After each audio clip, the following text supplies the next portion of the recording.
You're welcome. To all those listening, hopefully you've gained something that will help your own career in a positive way. Next week, our guests will include Beverly Kay, the founder of Career Systems International, and Sean Murphy, the CEO and founder of Switch and Shift. Between now... 2460. Donate, volunteer, invest, hire. I'm on the observation deck of the Empire State Building to demonstrate how much material Waste Management recycles. As North America's largest residential recycler, last year alone, Waste Management recycled 12.9 million tons. How much is that? Let's do the math. Carry the 6. It's enough to fill this building more than 27 times. With experience like that, we're bound to have a program that can help your business recycle. Talk to Waste Management or visit thinkgreen.com. You are listening to the Critical Mass Radio Show, Orange County's business talk show, focused on exploring topics of interest to CEOs who are leading middle market companies. With your host, Richard Franzi. And welcome to this edition of Critical Mass Radio Show. I am your host, Richard Franzi, and I think we have two great guests lined up for you today here on the Critical Mass Radio Show. Before we get to our first guest, I'd like to let you know if you'd like to learn more about the radio show and the CEO peer groups that I lead, then visit our company's website, criticalmass4forbusiness.com. Or if you know somebody who would make a great guest, like Jay's going to be here on the radio show, just call or text me, 949-887-4104. I'm always looking for interesting guests. Speaking of interesting guests, I've invited Jay Peters, who's Managing Director of Park USA and Grow USA, to be on the show. From big-name global brands to non-governmental organizations and academic institutions, Park USA, Jay Peters, consults, coaches, and educates clients on what they need. I've asked Jay to join us again today to discuss more of design thinking and design management. Jay, welcome to the show. Thank you very much. I'm very excited to be here and looking forward to the next half hour with you. Yeah, we've had a fun conversation, ladies and gentlemen. Before the show, Jay came down early and we had a chance to get to know each other a little bit better, and I'm really excited to kind of explore your background as well as what your firm does. But let's start kind of with you and your background. Can you think of a story that you'd like to share with our audience that might set the context for who you are as a professional and your background? I think I've got a few, but maybe one that's relevant and maybe a little bit leading into some future topics is, long story short, fresh out of undergraduate school with a degree in design and also marketing, I started my own company. It was a toy company. And I was, let's say, a young, naive designer with the next $1 million idea. Beautiful. And it was a no-brainer. Shopped it around to all the big toy houses. Nobody wanted to acquire it or license it, so it was kind of, kill your own baby or raise it. So I decided to raise it and start a company, and was a designer thrown into the business world and quickly learned all the nuances of business and manufacturing and HR and PR and logistics and finances and all that fun stuff. And in retrospect, looking back, I was doing a lot of business model innovation at the time. However, I had no idea what it was. Okay. And fast forward, I went back to graduate school for a degree called business design and ended up meeting a company that got me to where I'm at today. So interesting. So before we leave that story, what was the toy, or what is the toy? We had a line of action figures for the action sports market. So this was late 90s when skiing and snowboarding were coming a little bit more mainstream, getting into the Olympics. So a line of action figures sponsored with athletes. We had a board game for the action sports market as well, branched out into all the other sports, wakeboarding, surfing, skating. Very much, you would say, the Southern California lifestyle here. I am impressed with how many industries have a density of founders and creative people who started industries here, and the active sports industry is certainly one of them. This is kind of the mecca for that, isn't it?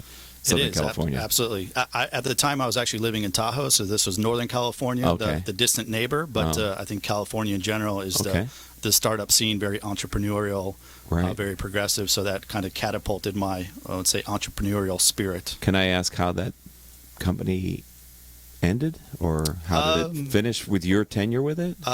It did very well. We kind of hit the ceiling. The next step was to get into big box store. So we had international distribution, over 1,000 retailers. We were at the specialty level.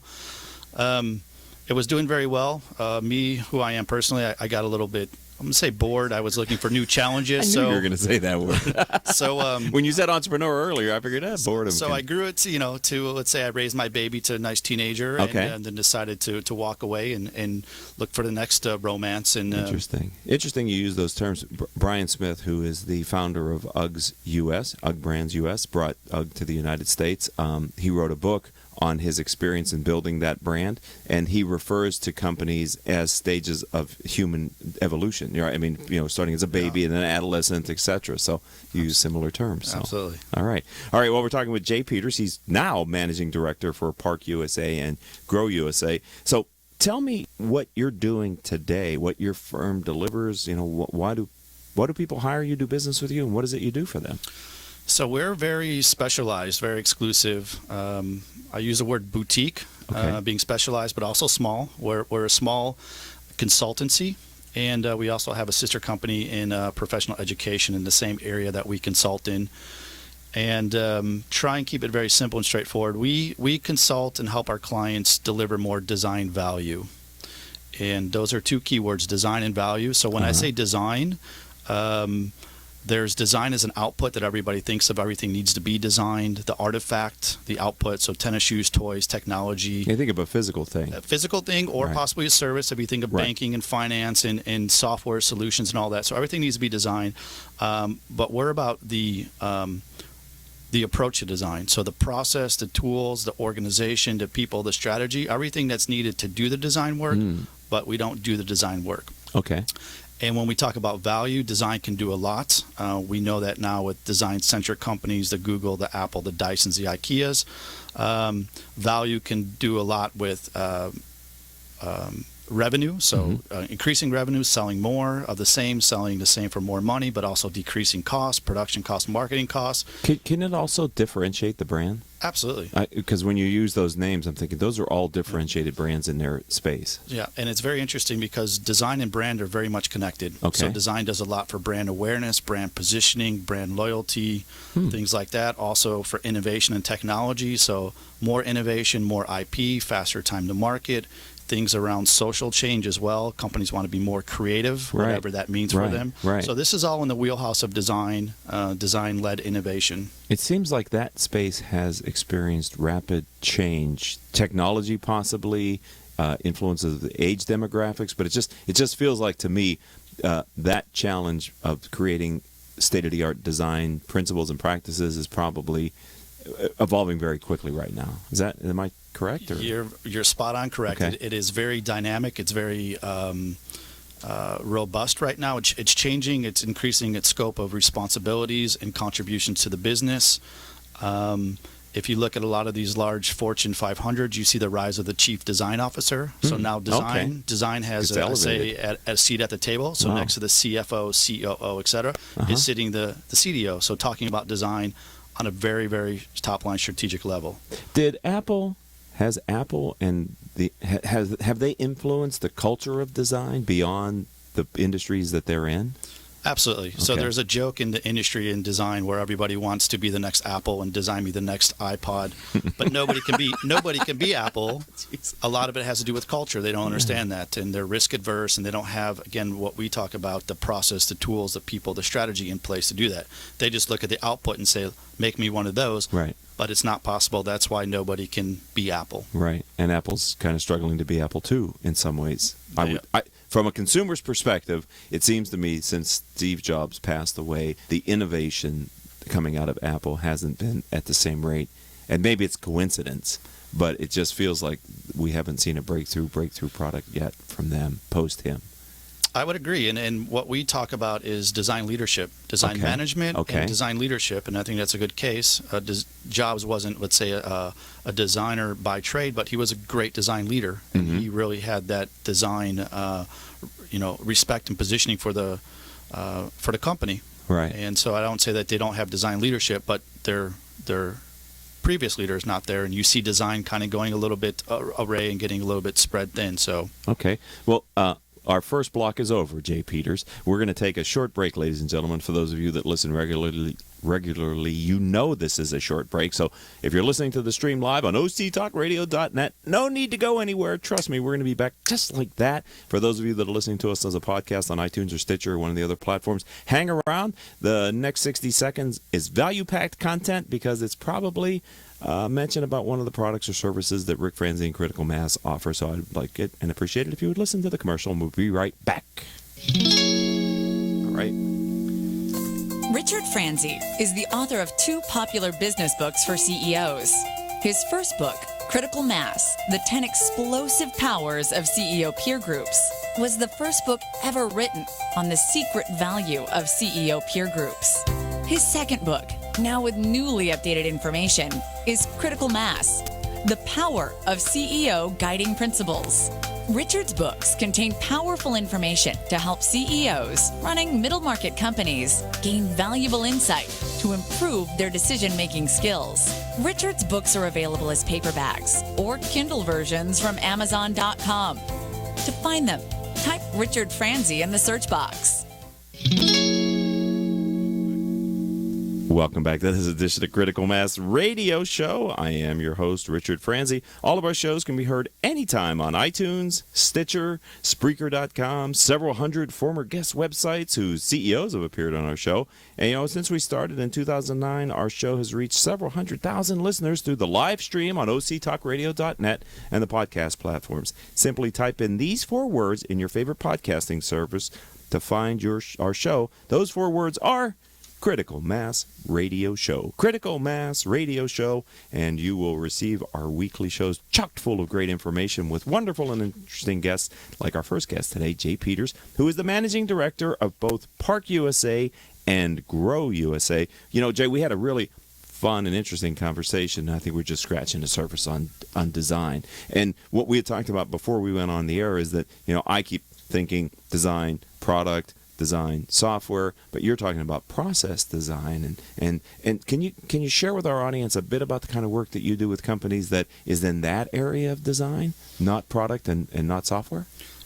Sure. So that's our focus. That's our niche. That's what separates us from, let's say, all the other design agencies out there that deliver design output. Okay. We're about, again, the process, the tools, the people, the organization, the structure, the strategy. So we come into a lot of organizations and we help them do their design better, so more efficient, more effective to deliver impact the right way to the business objectives.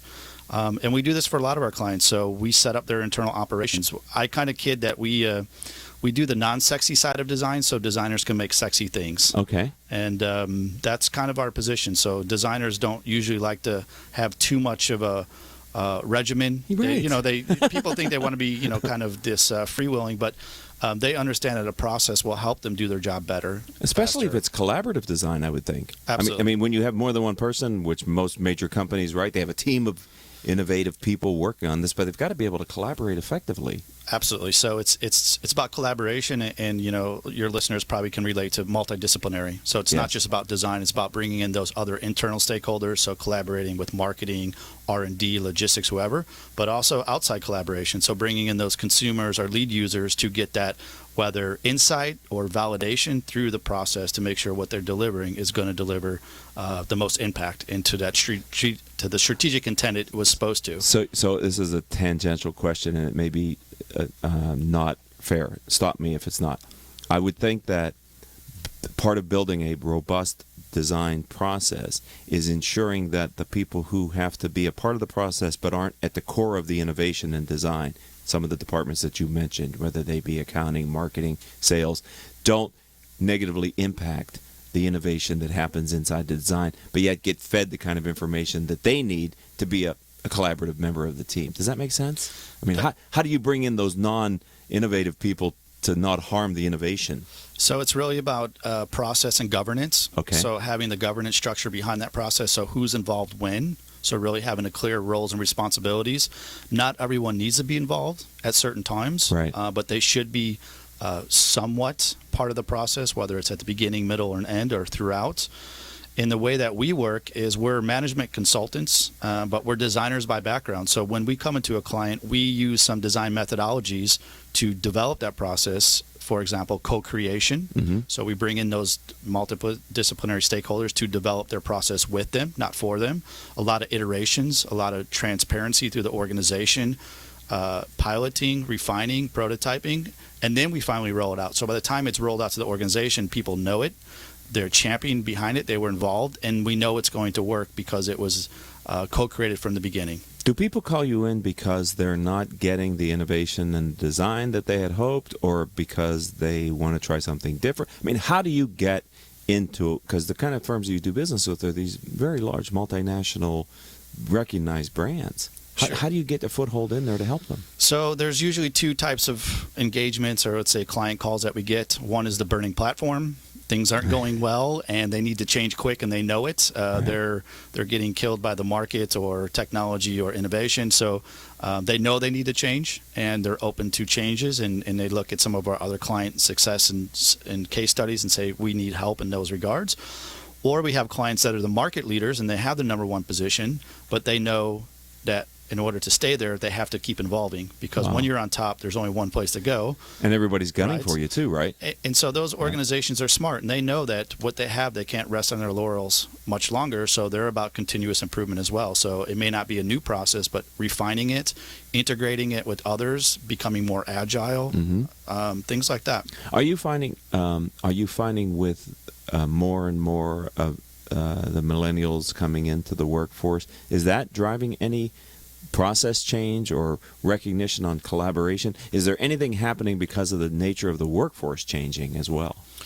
A little bit, not so much with our clients. Again, we're working with the large multinationals, but if you look at the millennial workforce, a lot of people are working remotely, so Right. that changes things about not being able to, let's say, sit together and collaborate, but doing that virtually or remotely.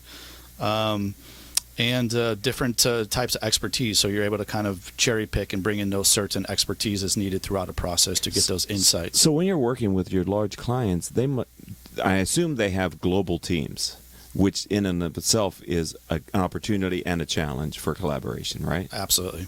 Cultural and time zones, and Absolutely. just checking out and having to have a robust process so you know who's who in the zoo, I would think too, Yes. right? Yes. So it's kind of a, maybe we'll ring the gong here.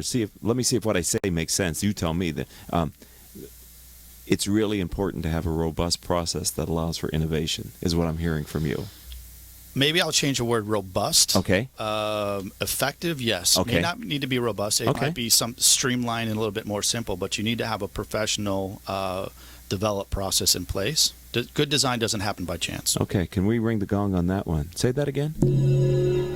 Good design does not happen by chance. Okay. You kind of, in some ways, you kind of think the romantic idea of it is that it does, right? Somebody's down with a piece of paper and an idea or a computer screen, and wow, they have inspiration.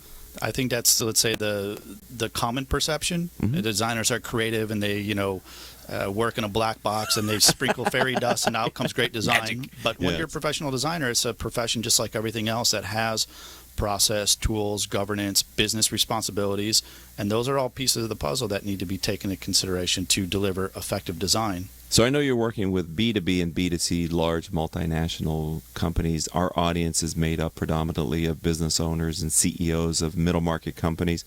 Are there tools available to them as well that might be able to help them with their design and innovation?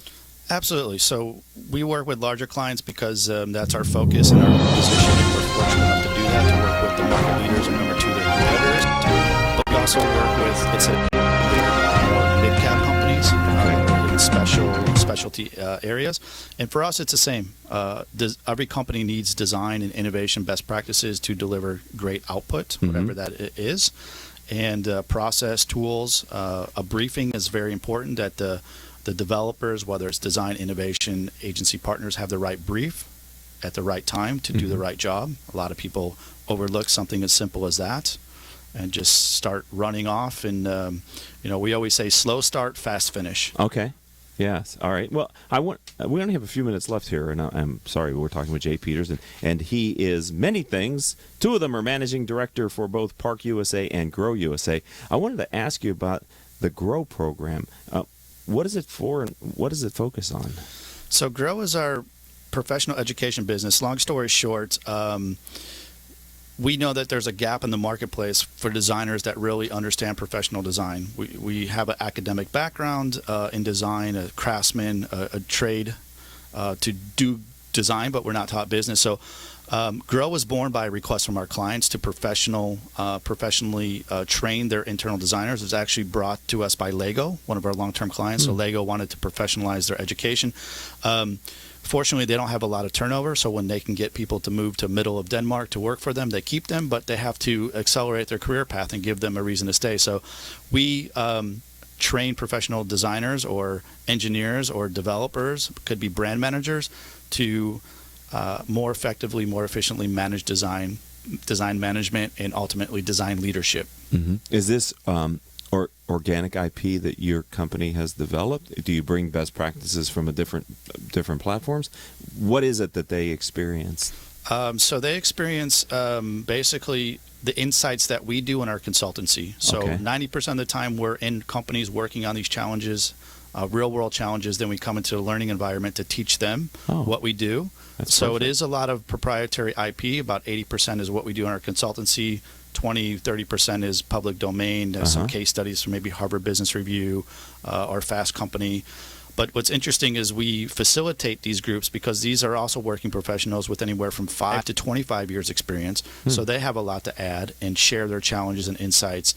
And it's a really rich, dynamic program.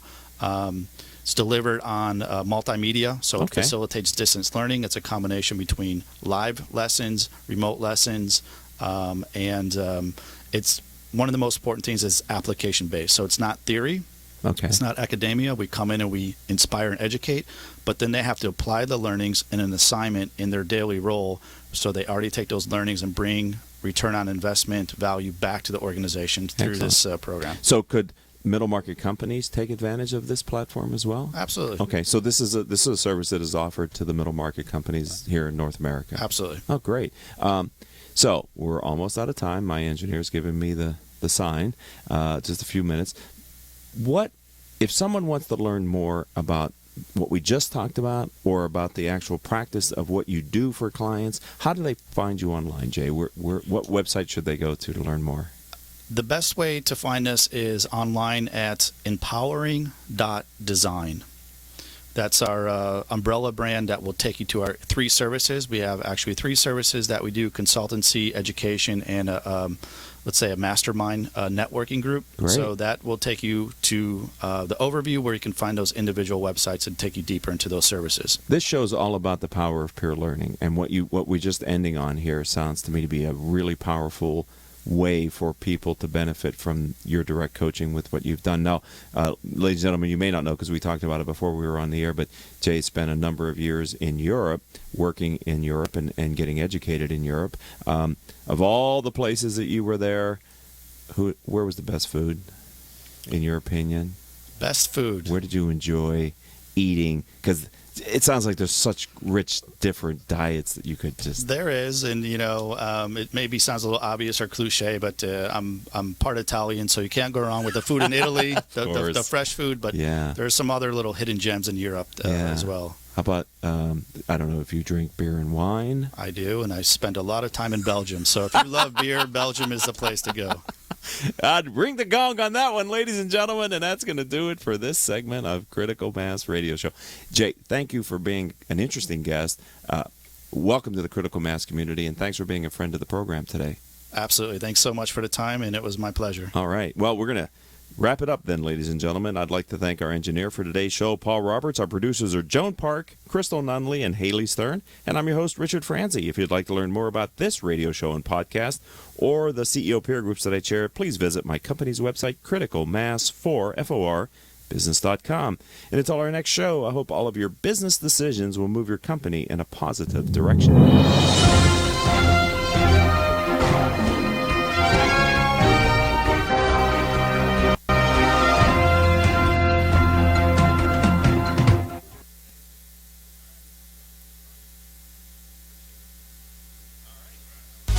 You have been listening to Critical Mass Radio Show Business Talk Show, focused on exploring topics of interest to CEOs who are leading middle market companies.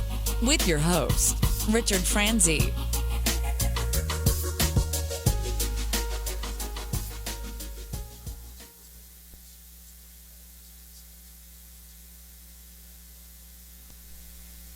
Support for this podcast and the following message come from Bluescape. Behind every visionary idea is a story of collaboration. So Bluescape created a virtual workspace, a central place to meet, share, and develop ideas that will flourish. Bluescape, designed to help companies create. State New York, along with a center in suburban Milwaukee and a school in Chicago, to name a few. Several Anti-Defamation League offices were also targeted. White House spokesman Sean Spicer repeated a declaration from President Trump that the country stands united against hate and evil in all its forms. We denounce these latest anti-Semitic and hateful threats in the strongest terms. It is incredibly saddening that I have to continue to share these disturbing reports with you. Spicer says the administration will continue to speak out against such threats as long as they continue. Scott Horsley, NPR News, the White House. While some key questions have yet to be answered, including how many people could lose their health care coverage, House Republicans are out with a health care bill designed to replace President Obama's signature health care law. President Donald Trump today said he's proud to support the measure. White House Speaker Paul Ryan has promised to move on as quickly as possible. It delivers relief to Americans fed up with skyrocketing premiums and fewer choices. It moves us away from the broken status quo toward a better, patient-centered system. That means lower costs for hardworking families.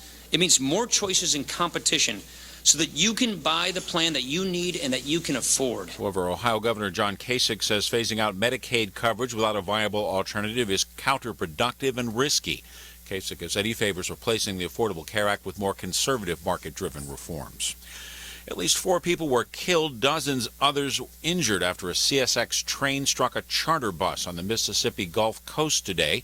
NPR's Debbie Elliott reports the collision occurred at a rail crossing on the main street in Biloxi, a popular casino destination. Biloxi Police Chief John Miller on local TV station WLOX says the freight train struck the tour bus, which was stopped on the railroad tracks. We're not sure at this point why the bus was stopped on the tracks. We're not sure if there was mechanical issues or what was taking place. That is something that we will look at through the investigation. The charter bus was operated by Echo Ground Management out of Austin, Texas. Police say there were about 50 passengers on board and most of them suffered injuries. CSX says the train crew was not hurt.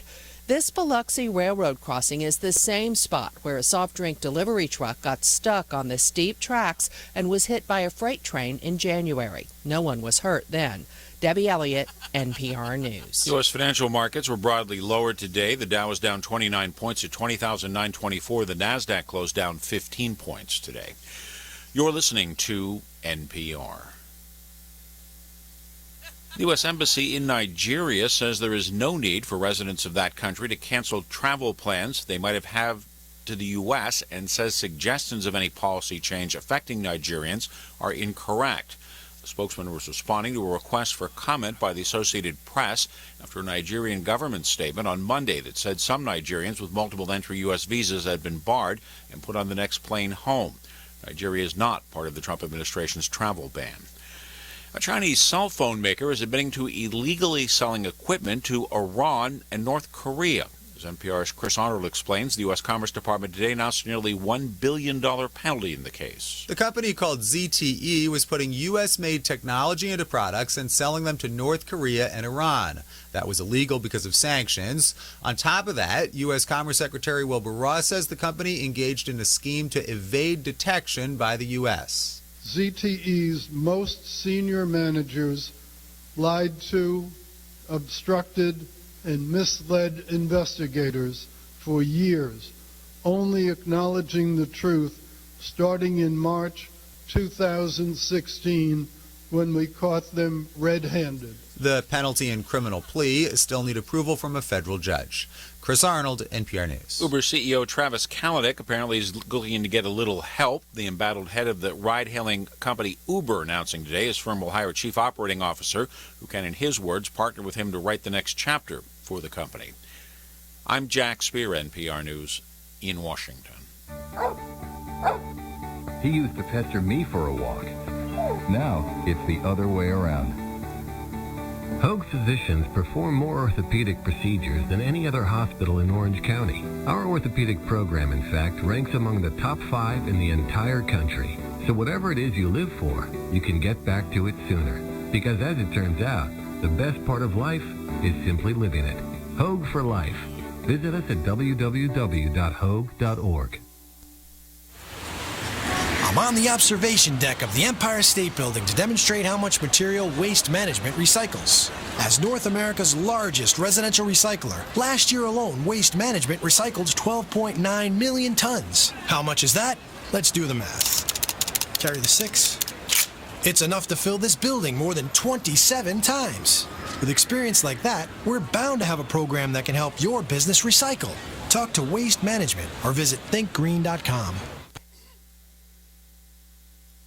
You are listening to the Critical Mass Radio Show, Orange County's business talk show, focused on exploring topics of interest to CEOs who are leading middle market companies. With your host, Richard Franzi. And welcome to this edition of Critical Mass Radio Show. I am your host, Richard Franzi, and this is podcast episode 986. I've asked Nick Jordan, founder of Wells of Life Incorporated, to be our guest. You know, after fundraising for schools in Uganda, Nick witnessed an overwhelming amount of poverty and a shocking lack of clean water.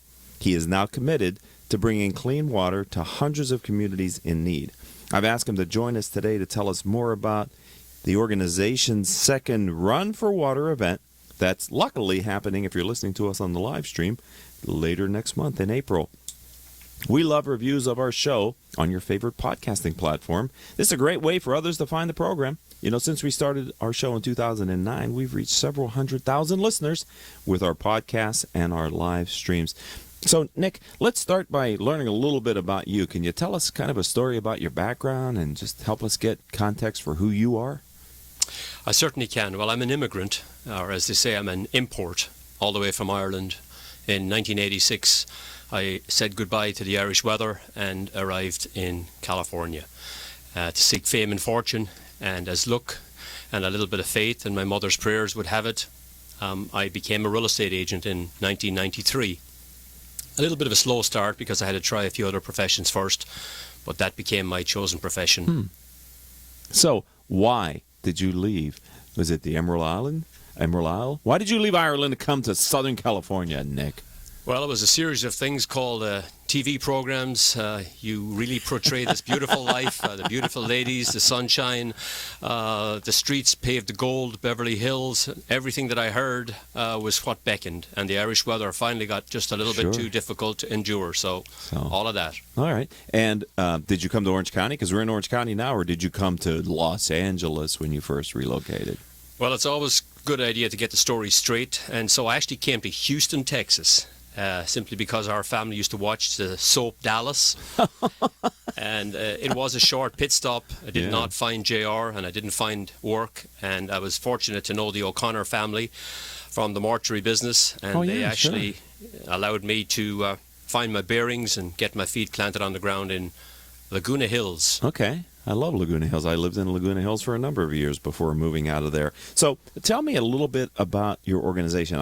I sort of mentioned in the open that Wells for Life was sort of born of your direct experience, but give us context for the nonprofit that you're leading, and we're going to talk a little bit about clean water here as well. Well, it was not a direct route. I had no plans on leading a nonprofit, Wells of Life, or any other organization for that matter. I actually emigrated to find the American dream, and the American dream for me was defined by having money, lots of it. Cash flow would have been really nice. Property, that was my chosen sphere of work. But as things happened and they turned out, opportunities opened that I was not aware of. And the opportunity that created Wells of Life happened in 2008. Okay. So in 2008, I had an opportunity to travel to Uganda. I mentioned earlier I was involved in the real estate space, and we all probably have a recollection that business was not booming in 2008. Yeah. I simply decided to go and see some of the schools that I had helped raise funds for, and that right there was a real eye-opening experience. As you mentioned, the view of poverty, the suffering, everything that I saw really brought me to the one conclusion. Water was the most critical component, and what was missing everywhere I went. It's shocking. We were Nick and I were talking earlier before, obviously, the show started a little bit, and he gave me some shocking information, statistics, frankly, about how many people on the globe do not have fresh water every day. So let's set context with that, if you wouldn't mind. We take it for granted here. Most of the people that are listening to my show probably have no issue with getting clean water, as simple as turning on their tap. Well, I guess over the last 4 or 5 months, I think we've really received about as much water as we need here, thankfully, in Orange County. But for a great part of the world, every day, lack of water is what becomes life's greatest struggle. There's actually 1.1 billion people every day lack water. That's like 1/7 of the world's population, right? I mean, there's 7 billion people roughly on the globe now. Well, it's an easy math, and all of the math unfortunately points to the fact that 4,300 children died today simply because there was no access to water. 75% of hospital beds in Africa are filled simply because people drink infected water, and anybody with a common brain in their head would say, why would you do that? Well, the reason is simple. Because given a choice, you will drink whatever you have to stay alive. And the lack of water is really the biggest critical component. You can only go a couple days without any water, right? Before your body, you're going to expire. You need water on a regular basis. That and oxygen are the two things that we need more than food or anything else. So we're talking with Nick Jordan. He's the founder of Wells of Life. So is it because in these countries like Uganda and others, there's no clean water available, or there's clean water there but they can't get access to it? Does that make sense? You know what I'm saying? Yeah, the latter is 100% correct. And also the saddest, but yet the most possible opportunity. Water is often as close as 40 feet underneath the ground, where a child simply has to die because there is no means to bring the water to the surface. When I say means, a water well is that component that brings water to the surface. I was actually born in a farmhouse in Ireland that lacked running water for the first couple of years of my life. And I have a memory as a young boy of walking to a well from where my mother carried water. And this really imprinted an image on my mind. And all the years later, what I saw was thousands of women whose entire lives were defined by the task of hauling 40 pounds of water on their head every day for 3 miles. Oh, my God, because water is heavy, isn't it? It does have weight. 8 pounds per gallon. So I like to remind my children who grew up here in Orange County, California, which is a nice place to grow up, that their great-grandparents and their grandparents on my side for many years didn't have running water either. Matter of fact, when I was growing up and I'd go to my grandparents' house to play, they still had the outlets that they actually used. They were still there. They had knocked them down, and they still had the pump with clean water that they used to use to bring water into the house. It still worked, but it was more of a novelty now and something for the garden, not for the people in the house, because they did have running water. So even in this country, it wasn't that long ago when people didn't have running water. The good news, I guess, is it's accelerated quickly, where a great percentage of the American population now has access to clean water, right, Nick? Oh, absolutely. But the hardest and most difficult task is to actually reach people's imagination and, I guess, comprehension. Everybody's children turn on a faucet, flush a toilet, use a water garden hose. That's modern day life today in America, thank God.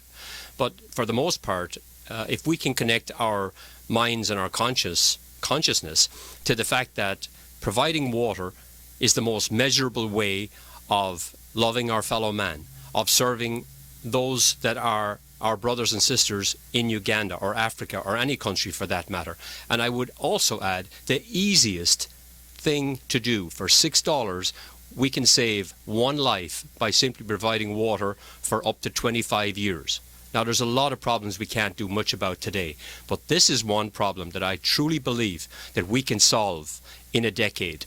Okay, so I'm excited by that, and we have a few minutes in this block, and let's start that conversation, and we can carry it over into the next one. Your nonprofit, you've titled it Wells of Life.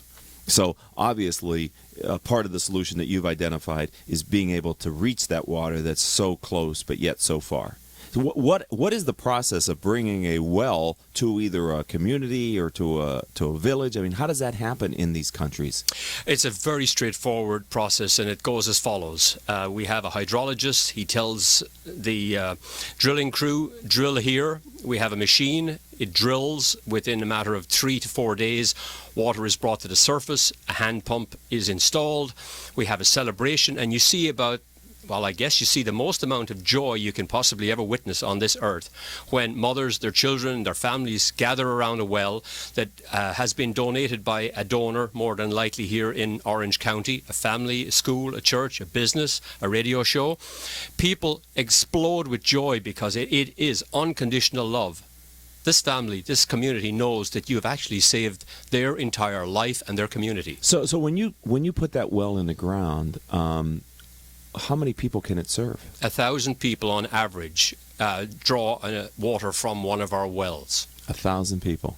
And how long will that well be able to provide water to those 1,000 people? Well, we make a very bold commitment at Wells of Life because we want to be measurable, we want to be transparent, and we want to be around for 100 years. So we say when you donate a well, which costs $6,000, we will maintain that well for you, the donor.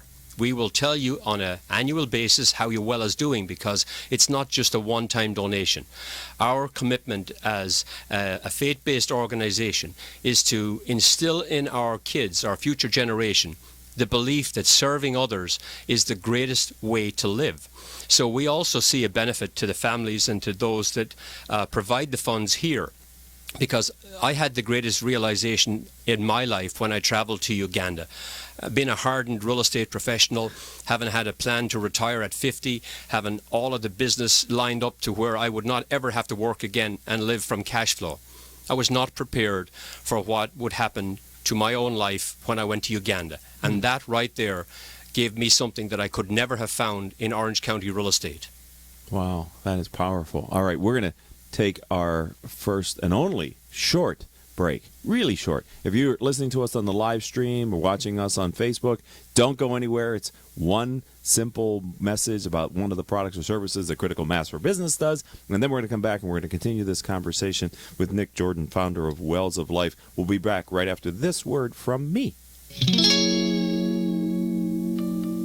If you are an Orange County business executive, this message is for you. Do you ever feel isolated with no place to turn for advice or feedback? Who holds you accountable to your commitments in your company? Where do you find the right resources to help you and your company grow? If you have these questions, then Critical Mass for Business might be the answer for you.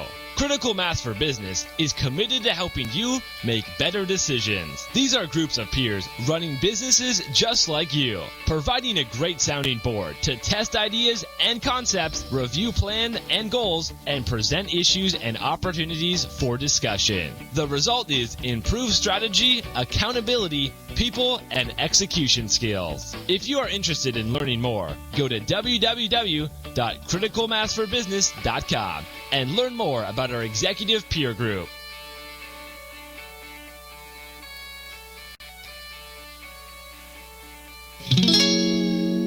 Welcome back to this edition of Critical Mass Radio Show. I hope you're telling people about this organization if you live in Southern California.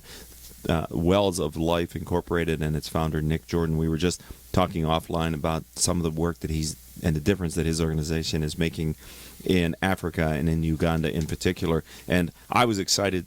I'd not met Nick before today, but I was excited to have him on the program because he has an upcoming event which is titled Run for Water. Can you tell our audience a bit about Run for Water?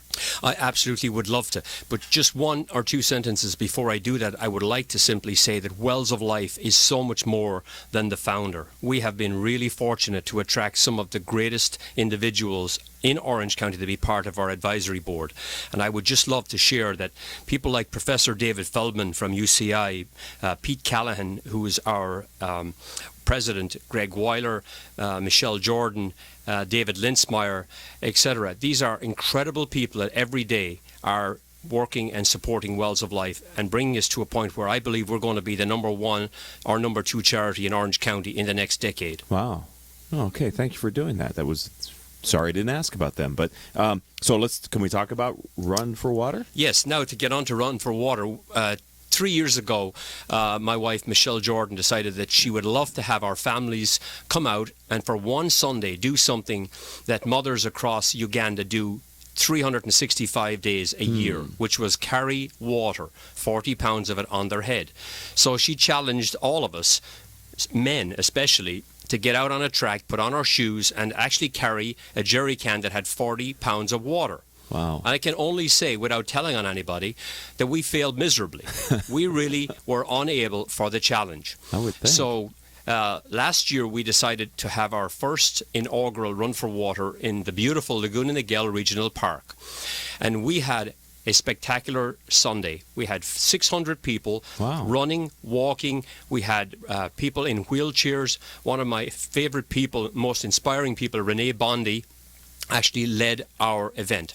So the idea behind it is this: bring our families, our schools, our churches, our individuals, our businesses together for one day and let them see, first of all, how fortunate they are. This is a freebie to all the parents. We can teach your kids that they're very fortunate because you've been telling them this every day. But by doing this, our plan is to raise the funds for, this year the commitment is for 40 wells. So in one day, that's 40 teams. Now it gets a little technical. That's like $250,000. Yes, it is. That's good math. It's obvious that you're a business mind. So the idea behind this is to break down the problem into a smaller set of pieces. Each team gets a group together to raise the funds for a well, which I've already told you is $6,000. Right. So by doing this, we make it a little bit competitive. Last year, the incredible students at Servite, led by Pasquale Tallarico, won the laurels. They raised almost $10,000. They didn't stop at a well, they kept going. This year, Mater Dei has decided that it's time to take on the bragging rights, and they have joined our group. So I could tell you there's 40 teams, there's lots of interesting groups, there's several incredibly inspiring people. One of my most favorite is a man called Steve Lemire and his son Andre. Andre is in a wheelchair. His dad said, "Of course I can join your race. What do you need me to do? I will push my son 1 kilometer so other people can be inspired, and so mothers in Uganda can know that we care, and we're going to raise funds for a well." That's powerful stuff. So if somebody would like to participate, it's not too late, right? It's not. People can still register. It's never too late. Until 3 minutes before the starting gun, I will take people. Okay. So how do they do that? Well, they go to our website, which is wellsoflife.org. That's wellsoflife.org. And I'm going to do something rather bold and maybe even foolish, but I am going to give out my personal cell phone number. And I want anybody that has a heart to serve and anybody that wants to make sure that women and children do not have to carry water or die needlessly. My number is 949-584-6166. I did this on the last radio show I did, and we had 3 people call and fund a well each. Wow. Well, there you go. Throw the gauntlet down. Put the challenge out there to the critical mass audience. It is about challenging each other, because we can do this. Yes. Okay, our audience knows whenever they hear the gong, if they might have missed what we just talked about, it's time. It's fine to go back. If you're listening to the podcast, then re-listen to the last minute or so of this conversation. How do you go from raising the money to then actually figuring out where in the country is the right place to put these wells? Excellent question. I'm sorry to jump in, but I really want to answer this because it is such a beautiful question. Uganda is about 37 million people. There's 12 million people in that country that lack water. Wells of Life made a commitment to bring water to 1 million people by funding and drilling 1,000 wells. We got really intentional and we chose one of the 100 districts in Uganda. And over the next 5 years, we committed to bringing water to every man, woman, and child in that entire district. Okay. To create a scalable model that will work in every district, so we can also inspire other charities and NGOs, because we're not the only one that's working in this space. But so we can create a measurable metrics for use with other organizations. So how do we know? We have an in-country manager, we have a staff, we have our own equipment. So we have a full setup on the ground in Uganda. We have no problem knowing what to do. We're only limited by the funds we have. Right now I have 55 communities waiting for a well, praying daily so somebody will answer their prayers and bring them clean water when somebody is ready to call. And the major governor on your ability to do that is the funding that you require to actually do the projects, it sounds like. Absolutely. And just one really important thing, we give 100% of funds that are donated to a well specifically, it's a tough word, to that purpose. We do not have an overhead that we take out of it. We raise our overhead separately and apart through a legacy gift that we have 25 incredible donors and private foundations provide. So it gives a mom and dad that are raising funds that are hard-earned dollars the assurance of knowing that 100% of their money is going to this cause. Wow. I just couldn't take 25% of little Johnny's $50 and say, well, little Johnny, there is such a thing as overhead. I want you to learn about it. He's not going to learn about it from me, from Wells of Life. We're going to give 100% of his funds. And that really empowers our kids when they know that every penny they bring makes a difference. Right. Is there a way then that the donors get to see or see the well? Yes, we GPS and track every single location. We provide a plaque on the well that's cemented to the base that provides the name of the donor, or perhaps if somebody donated one in memory of a lost or a loved one, that's provided. As soon as the well is commissioned and the celebration ends, we take about 50 photographs and we provide this beautiful hardcover bound book that we hand personally to our donors so they're able to share it with their friends. And that's why we've been growing at such a strong pace each year, because we give a measurable accounting of what we provide on behalf of our donors. And let's face it, in the world of business or in the world of charity, you want to find what the best value deal is at the best price and get as much of it as you possibly can. And that's Wells of Life. And the impact that you can make, right? The impact that you can make in the world. And this is a very meaningful way to make a positive, lasting impact. I don't think there's any more meaningful way than to save a person's life. And what I would encourage every person that's listening to this podcast to do is to take a moment and consider how you could travel and see firsthand the difference your well or your donation makes. And I know this because I've lived it. Your life will be changed in ways that you could never afford to purchase right now, even if you had the largest checkbook in Orange County, and we all know who that is. Right. Well, you know, unfortunately, Nick, we're out of time here, because I would love to have a conversation with you about the impact on the village or the community once they start. You know, you said 75% of the people are in the hospital because they don't have clean water. Well, all of a sudden now they're not going to the hospital, right? Those people, the quality of life in that village must go up immeasurably. Well, the cycle of poverty is broken, and I can honestly just say in closing, miracles happen. Education becomes a reality. And one day, a future president, a lawyer, a homemaker, a teacher, a doctor, a brain surgeon will come and have a testimony and say, because somebody cared and provided a water well, I am here standing on this stage right now at Harvard or Princeton or Yale or Duke or wherever, because somebody cared. But you have to care enough to act. Yeah, because all the collective time of the women who used to have to walk all those miles carrying that water, they can do other things now, like care and crop and do other, just more productive things, right? Higher value things for the community. You're a quick study. What you do is you unleash an incredible catapult of activity, and then everything happens because critical mass comes about, and that's where sustainable living comes in. Right. Water happens to be the first step. Microfinance, education, medical, all of these take second place to water. You must provide water, not as just as a basic human right, just because it's the right thing to do. Right. It's like Maslow's hierarchy of needs. I mean, you've got to start with the most fundamental, which is after oxygen, it's water. Nick, Jordan, bless you for what you're doing for the people of Uganda and how you're pulling the hearts and the minds of the people here in the United States. Again, one last time, your website? wellsoflife.org. I wish you tremendous success this year in your 5K run. I hope that people will find it. It's on Sunday, April 23rd at Laguna Niguel Regional Park. So if you're here in Southern California, sounds like a great way to bring kids. I mean, I think this is absolutely. As young as you want, strollers are perfect, and we will have entertainment. We'll have some ice cream, and we'll have fun. And again, my cell phone is 949-584-6166. Do not be shy. In 5 minutes' time, I'll be on the other end of that line if you decide you want to call and donate. I'd love to talk to you. Well, it's been a pleasure. Thank you for being a friend of the radio show and now a part of the Critical Mass community. We're going to have you back on. I want to stay aware of what you're doing because it's amazing the work that you're doing. And it reinforces in my mind, ladies and gentlemen, the impact that one person can make in the world. And thank you for making that impact, Nick. Thank you for having me here. All right. This is going to do it for today's show. Our engineer was none other than Paul Roberts, and our producers are Joan Park, Crystal Nunley, and Haley Stern. I'm your host, Richard Franzi. If you'd like to learn more about this radio show or the CEO peer groups that I lead, please visit my company's website, criticalmass4forbusiness.com. And until our next show, I hope all of your business decisions will move your company in a positive direction.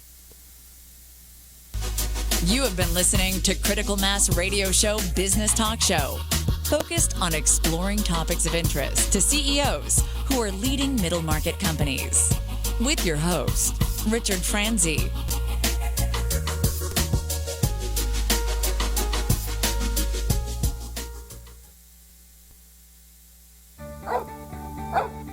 He used to pester me for a walk. Now it's the other way around. Hoag Physicians perform more